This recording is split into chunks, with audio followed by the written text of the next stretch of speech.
Le 28 février 1915. Chers parents, je souligne avec empressement les lignes suivantes pour vous apprendre avec plaisir que nous avons reçu le 26 et 27 le baptême du feu. C'est notre grand-oncle qui était poilu et mon père avant son décès, a donné aux archives de Cannes toute la correspondance qui avait été conservée par la famille d'Hervé Lambert, donc notre grand-oncle, quand il écrivait à sa famille pendant les 5 années de guerre. On a eu l'occasion avec les archives de Cannes de lire ces lettres-là en public. On a une grande chance pour nous qui avons 80 ans de décalage avec M. Lambert de redécouvrir son histoire en fait. Et malgré tout, le même âge que lui. C'est ça aussi qui est assez touchant de le faire à notre âge, c'est qu'il est parti alors qu'il avait 19 ans. Et on a la vingtaine ou juste un peu plus. Le jour, le soir, on mange au son du canon qui vous fait tressaillir et bondir de sur terre. Ces pauvres jeunes gens ont eu leur vie foutue. Mon grand-oncle est revenu avec la gangrène, il était gazé. Je l'ai connu assise dans un fauteuil derrière une fenêtre qui donnait sur un beau jardin, certes, mais il a passé sa vie assis avec une couverture sur une jambe, voilà.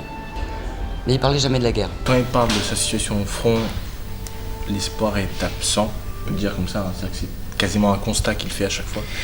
Par contre, quand il parle avec ses parents, quand il parle de sa région natale, quand il parle de Mougins, on sent qu'il y a cette envie et qu'il croit qu'il va revenir, vraiment. Me voici dans une caverne au Bois Noir Ouest, en réserve.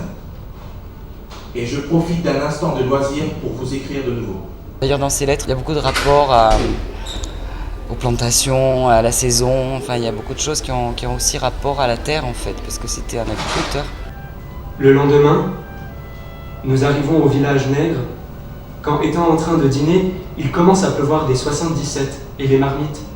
Au sein des lettres, les cadavres apparaissent au milieu de propos réconfortants, de choses réjouissantes. On a ramassé les cadavres des copains, mais j'ai réussi à manger du pain ce soir, des choses comme ça. Ces contrastes-là, moi, ça m'a touché. Ça ressort aussi dans les lettres. Il y a des choses qui peuvent être choquantes à froid, mais ils étaient contents d'aller au front, ils étaient contents de rencontrer enfin les Allemands. Enfin bon, il y a des choses qui sont étonnantes dans cette correspondance. La qualité de ces lettres, c'est qu'elles sont très simples et elles vont très souvent à l'essentiel. Et en ce sens, la langue, elle est dépouillée, elle parle d'avoir faim, elle parle d'être fatigué, elle parle de dormir. Enfin, on n'est pas dans de l'écriture. Il y a le sens patriotique qu'il faut retenir, mais faut-il mourir pour des idées? Voilà, c'est toujours le problème.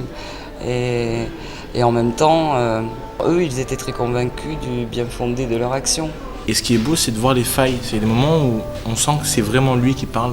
Et c'est ces failles-là qui sont vraiment touchantes. Quand il dit à ses parents, à ses conditions de te retrouver un lit, par exemple, à l'hôpital, c'est des choses hyper simples. C'est là qu'il y a une brèche d'émotion qui... Il reprend ses petits discours, enfin des fois il en reprend à la fin, il dit je ne sais pas si on les aura. Et puis il conclut sa lettre par ça. Et c'est vrai qu'il parle de choses simples et en même temps il essaye de décrire des choses qu'il voit, qu'il ressent.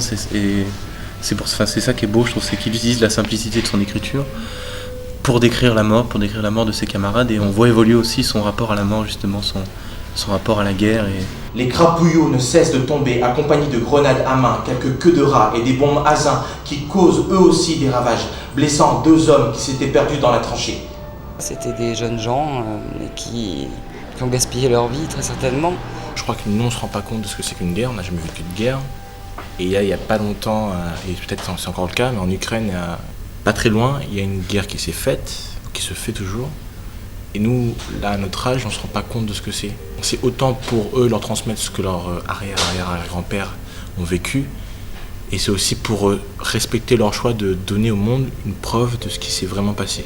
Oui, conserver l'idée qu'il faut éviter de faire la guerre. Voilà. Ce sera la chose à transmettre la plus importante.